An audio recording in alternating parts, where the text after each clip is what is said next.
بسم اللہ الرحمن الرحیم۔ السلام علیکم پیارے دوستو، سیرت النبی صلی اللہ علیہ وآلہ وسلم کو سمجھنے کے لیے ضروری ہے کہ آپ نبی کریم صلی اللہ علیہ وآلہ وسلم کے آباء و اجداد کی زندگیوں کے بارے میں بھی کچھ نہ کچھ علم رکھتے ہوں۔ آپ صلی اللہ علیہ وآلہ وسلم کے دادا کون تھے اور تاریخ میں ان کے کن اہم کارناموں کا ذکر ہے؟ آپ صلی اللہ علیہ وآلہ وسلم کا شجرہ نسب کیا تھا؟ ان سب چیزوں کا علم ہونا بہت ضروری ہے۔ اس لیے دوستو، بالکل مختصر الفاظ میں آپ کو نبی کریم صلی اللہ علیہ وآلہ وسلم کا شجرہ نسب بتاتے ہیں، اور یہ بتاتے ہیں کہ آپ صلی اللہ علیہ وآلہ وسلم کے دادا عبد المطلب کا نام عبد المطلب کیسے پڑا اور ان کا اصل نام کیا تھا۔ اس کے بعد بات کریں گے زمزم کے کنویں کے بارے میں۔ دوستو، یاد رہے کہ حضرت ابراہیم علیہ السلام کے بیٹے حضرت اسماعیل علیہ السلام کے 12 بیٹے تھے۔ ان کی نسل اس قدر ہوئی کہ مکہ مکرمہ میں نہ سما سکی اور پورے حجاز میں پھیل گئی۔ ان کے ایک بیٹے کیدار کی اولاد میں عدنان ہوئے۔ عدنان کے بیٹے مید اور پوتے کا نام نزار تھا۔ نزار کے 4 بیٹے تھے، ان میں سے ایک کا نام مزر تھا۔ مزر کی نسل سے قریش بن مالک پیدا ہوئے، یہ فاخر بن مالک بھی کہلائے۔ قریش کی اولاد بہت ہوئی، ان کی اولاد مختلف قبیلوں میں بٹ گئی۔ ان کی اولاد سے کسا نے اقتدار حاصل کیا۔ کسا کے آگے 3 بیٹے ہوئے، ان میں سے ایک عبد مناف تھے، جن کی اگلی نسل میں ہاشم پیدا ہوئے۔ ہاشم نے مدینہ کے ایک سردار کی لڑکی سے شادی کی، ان کے ہاں ایک لڑکا پیدا ہوا، اس کا نام شیبہ رکھا گیا۔ یہ پیدا ہوا ہی تھا کہ ہاشم کا انتقال ہو گیا۔ ان کے بھائی مطلب مکہ کے حاکم ہوئے۔ ہاشم کا بیٹا مدینہ منورہ میں پرورش پاتا رہا۔ جب مطلب کو معلوم ہوا کہ وہ جوان ہو گیا ہے تو بھتیجے کو لینے خود مدینہ گئے۔ اسے لے کر مکہ مکرمہ پہنچے تو لوگوں نے خیال کیا یہ نوجوان ان کا غلام ہے۔ مطلب نے لوگوں کو بتایا یہ ہاشم کا بیٹا اور میرا بھتیجا ہے۔ اس کے باوجود لوگوں نے اسے مطلب کا غلام ہی کہنا شروع کر دیا۔ اس طرح شیبہ کو عبد المطلب کہا جانے لگا۔ معلوم ہوا کہ نبی کریم صلی اللہ علیہ وآلہ وسلم کے دادا کا اصل نام شیبہ تھا، جبکہ عبد المطلب ان کا لقب پڑ چکا تھا، جس کا معنی مطلب کا غلام تھا، اور یہ اسی نام سے معروف ہیں اور ہر کوئی ان کو اسی نام سے جانتا ہے۔ بہت کم لوگ ان کے اصل نام سے واقف ہیں۔ پیارے دوستو، انہی عبد المطلب کے ہاں ابو طالب، حمزہ، عباس، عبداللہ، ابو لہب، حارث، زبیر، زرار اور عبد الرحمن پیدا ہوئے۔ ان کے بیٹے عبداللہ سے سرکار دو جہاں نبی کریم صلی اللہ علیہ وآلہ وسلم پیدا ہوئے۔ عبد المطلب کے تمام بیٹوں میں حضرت عبداللہ سب سے زیادہ خوبصورت اور سب سے زیادہ پاک دامن تھے۔ عبد المطلب کو خواب میں زمزم کا کنواں کھودنے کا حکم دیا گیا، یعنی حضرت اسماعیل علیہ السلام کے کنویں کو۔ اس کنویں کو قبیلہ جرہم کے سردار مزاز نے مٹی سے ڈھانپ دیا تھا۔ یاد رہے کہ قبیلہ جرہم کے لوگ اس زمانے میں مکہ کے سردار تھے، یعنی بیت اللہ کے نگران۔ انہوں نے بیت اللہ کی بے حرمتی شروع کر دی۔ ان کا سردار مزاز بن عمرو تھا۔ وہ اچھا آدمی تھا۔ اس نے اپنے قبیلے کو سمجھایا کہ بیت اللہ کی بے حرمتی نہ کرو، مگر ان پر اثر نہ ہوا۔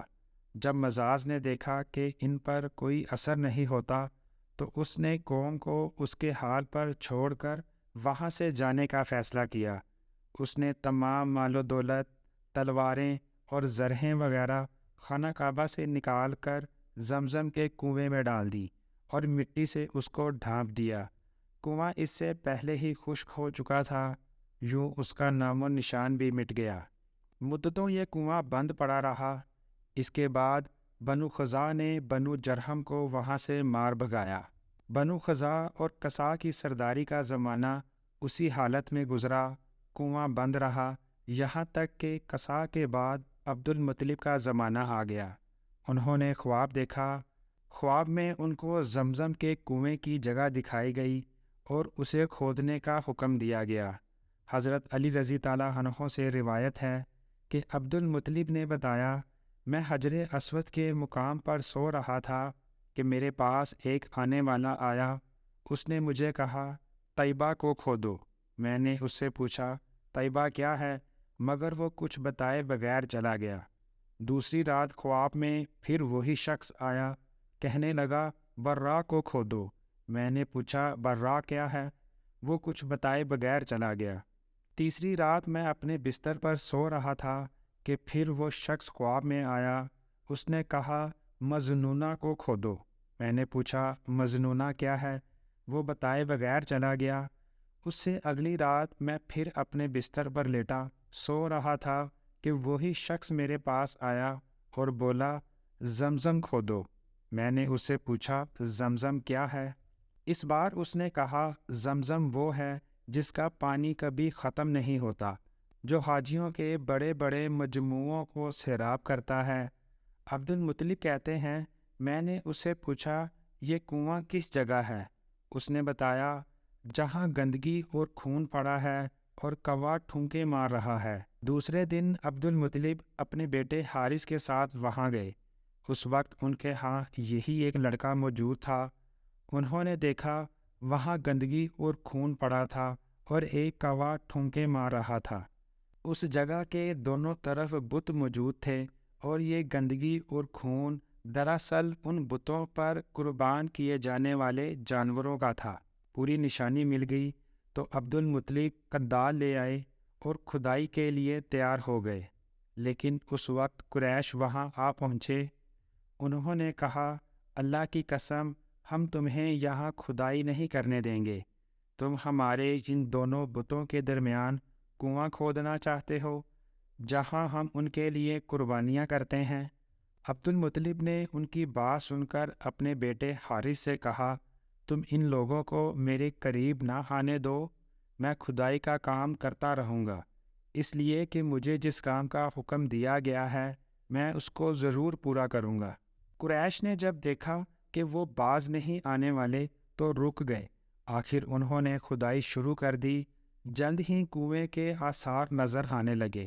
یہ دیکھ کر انہوں نے اللہ اکبر کا نعرہ لگایا اور پکار اٹھے یہ دیکھو یہ اسماعیل علیہ السلام کی تعمیر ہے۔ جب قریش نے یہ دیکھا کہ انہوں نے کنواں تلاش کر لیا ہے تو ان کے پاس آ گئے اور کہنے لگے عبد المطلب اللہ کی قسم یہ ہمارے باپ اسماعیل علیہ السلام کا کنواں ہے اور اس پر ہمارا بھی حق ہے، اس لیے ہم اس میں تمہارے شریک ہوں گے۔ یہ سن کر عبد المطلب نے کہا میں تمہیں اس میں شریک نہیں کر سکتا، یہ مجھ اکیلے کا کام ہے۔ اس پر قریش نے کہا تب پھر ہم اس معاملے میں تم سے جھگڑا کریں گے۔ عبد المطلب بولے کسی سے فیصلہ کروا لو۔ انہوں نے بنو سعد ابن حزین کی کاہنہ سے فیصلہ کروانا منظور کیا۔ یہ کاہنہ ملک شام کے بالائی علاقے میں رہتی تھی۔ آخر عبد المطلب اور دوسرے قریش اس کی طرف روانہ ہوئے۔ عبد المطلب کے ساتھ عبد مناف کے لوگوں کی ایک جماعت تھی، جبکہ دیگر قریش قبائل کی بھی ایک جماعت ساتھ موجود تھی۔ اس زمانے میں ملک حجاز اور شام کے درمیان ایک بیابان میدان تھا، وہاں کہیں پانی نہیں تھا۔ اس میدان میں ان کا پانی ختم ہو گیا، سب لوگ پیاس سے بے حال ہو گئے، یہاں تک کہ انہوں نے اپنی موت کا یقین کر لیا۔ انہوں نے قریش کے دوسرے لوگوں سے پانی مانگا، لیکن انہوں نے پانی دینے سے انکار کر دیا۔ اب انہوں نے ادھر ادھر پانی تلاش کرنے کا ارادہ کیا۔ عبد المطلب اٹھ کر اپنی سواری کے پاس آئے۔ جو ہی ان کی سواری اٹھی اس کے پاؤں کے نیچے سے پانی کا چشمہ ابل پڑا۔ انہوں نے پانی کو دیکھ کر اللہ اکبر کا نعرہ لگایا۔ پھر عبد المطلب سواری سے اترے، سب نے خوب سیر ہو کر پانی پیا اور اپنے مشکیزے بھی بھر لیے۔ اب انہوں نے قریش کی دوسری جماعتوں سے کہا آؤ تم بھی سیر ہو کر پانی پی لو۔ اب وہ آئے اور خوب پانی پیا۔ پانی پینے کے بعد وہ بولے اللہ کی قسم اے عبد المطلب یہ تو تمہارے حق میں فیصلہ ہو گیا، اب ہم زمزم کے بارے میں تم سے کبھی جھگڑا نہیں کریں گے۔ جس ذات نے تمہیں اس بیابان میں سیراب کر دیا وہی ذات تمہیں زمزم سے بھی سیراب کرے گی، اس لیے یہیں سے واپس چلو۔ اس طرح قریش نے جان لیا کہ اللہ تعالیٰ عبد المطلب پر مہربان ہے، لہٰذا ان سے جھگڑا بے سود ہے اور کاہنہ کے پاس جانے کا کوئی فائدہ نہیں۔ واپس آ کر عبد المطلب نے پھر کنویں کی کھدائی شروع کر دی۔ ابھی تھوڑی سی کھدائی کی ہی ہوگی کہ مال، دولت، تلواریں اور زرہیں نکل آئیں۔ اس میں سونا اور چاندی وغیرہ بھی موجود تھا۔ یہ مال و دولت دیکھ کر قریش کے لوگوں کو لالچ نے آ گھیرا۔ انہوں نے اب عبد المطلب سے کہا، عبد المطلب، اس میں ہمارا بھی حصہ ہے۔ ان کی بات سن کر عبد المطلب نے کہا، نہیں، اس میں تمہارا کوئی حصہ نہیں، تمہیں انصاف کا طریقہ اختیار کرنا چاہیے۔ آؤ 500 کے تیروں سے کرہ ڈالیں۔ انہوں نے ایسا کرنا منظور کر لیا۔ 2 تیر کعبے کے نام سے رکھے گئے، 2 عبد المطلب کے نام سے اور 2 قریش کے باقی لوگوں کے نام سے۔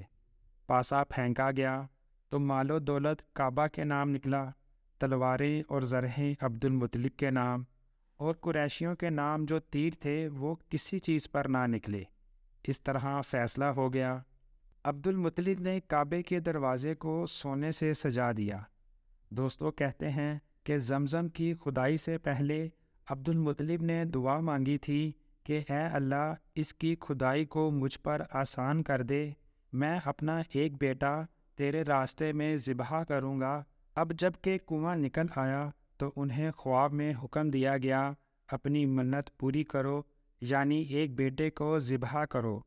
پیارے دوستو، حضرت عبد المطلب کی منت پر ہم اپنی آنے والی ویڈیو میں تفصیلاً بات کریں گے۔ اس ویڈیو کا آپ نے انتظار کرنا ہے اور اسے بھی آپ نے لازمی دیکھنا ہے۔ البتہ یہاں آپ کو آب زمزم کے بارے میں چند روایات بتاتے ہیں۔ ابن قیم جوزیہ رحمہ اللہ تعالیٰ کہتے ہیں، زمزم سب پانیوں کا سردار ہے اور سب سے زیادہ شرف و قدر والا ہے۔ لوگوں کے نفوس کو سب سے زیادہ اچھا اور مرغوب اور بہت ہی قیمتی ہے، جو جبرائیل علیہ السلام کے کھودے ہوئے چشمے اور اللہ تعالیٰ کی طرف سے اسماعیل علیہ السلام کی تشنگی دور کرنے والا پانی ہے۔ صحیح مسلم میں نبی کریم صلی اللہ علیہ وآلہ وسلم سے ثابت ہے کہ نبی کریم صلی اللہ علیہ وآلہ وسلم نے حضرت ابو ذر رضی اللہ عنہ کو جب وہ کعبہ کے پردوں کے پیچھے 40 دن رات تک مقیم رہے اور ان کا کھانا صرف زمزم تھا، جیسا کہ روایت ہے کہ نبی کریم صلی اللہ علیہ وآلہ وسلم نے حضرت ابو ذر رضی اللہ عنہ سے پوچھا، تم کب سے یہاں مقیم ہو؟